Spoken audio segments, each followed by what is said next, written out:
That was the harness connection, that 3-inch piece, plus the 2 tubes that fit into it. So what I noticed is on the drawing that I printed off, I didn't have the full length of the pipe. I could have just added these up on this side and the center one, but I'll have that updated. So that is 16 inches long, and then our threads are 3 inches long on one side, 2 inches long on the other. Let's go ahead and measure that out, 16 inches. There we go. There's one. I'll go get the other one.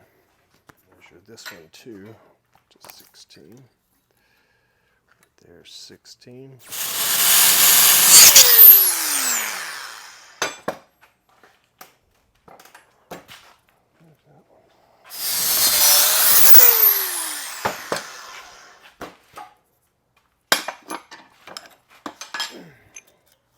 Let's measure 2 inches on one side for the threads. So we'll do 2 inches here.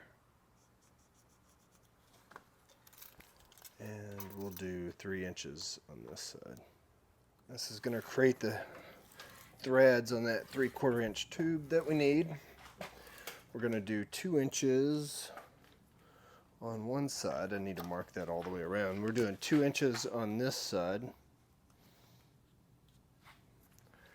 And we're doing 3 inches on the other one. That's going to allow us, just like on the swing arm tube that we created, to thread it further on one side, so if we need to take it out of the frame, we can. So I'm going to finish making these threads, and then we'll start the other side. So we got this one threaded, 3 inches on this side, 2 inches on this side. We're going to thread this one next, and then we'll mark where the engine's going to mount. A M8 bolt. So they're metric, so it's an M8 bolt that vibration reducing nut will hook into. So there's the first one. We're going to thread this one, and then we'll find where those holes go to. Alright, we got these two threaded. Now we're going to mark the holes, how far it is from each side. So 5 1/8 or 0.125 for this pipe, because it's a 3/4 inch, so just underneath a half.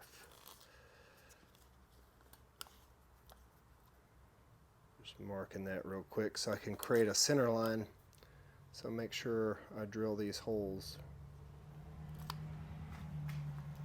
right in the center. So what this will do is create like a little cross for me. There we go. So it's going to be an M8 bolt that goes through here, so we've got a metric drill bit, an 8mm drill bit. Let's put a little oil on there, and we're going to drill these. We got those drilled. Now we're going to go ahead and assemble. Okay, I had to lengthen the threads on the 3-inch side, because when I started running those into the frame, I couldn't get those to thread all the way in. It worked fine on the 3D printed model, but that's a little flexible. You know, you can kind of work things in.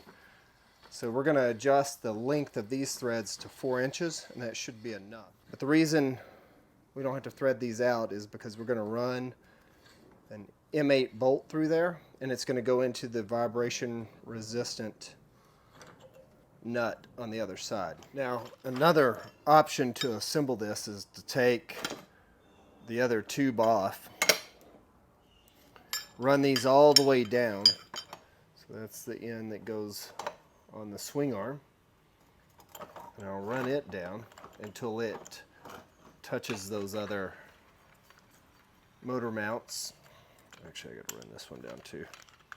That's as far down as that one will go, so it fits in. All right, there we go.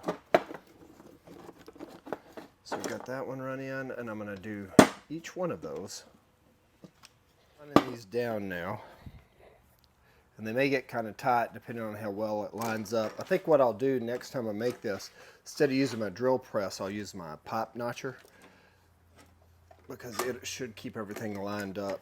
But I was missing a part for it, so I had to use my drill press. Threaded the swing arm support tube all the way down.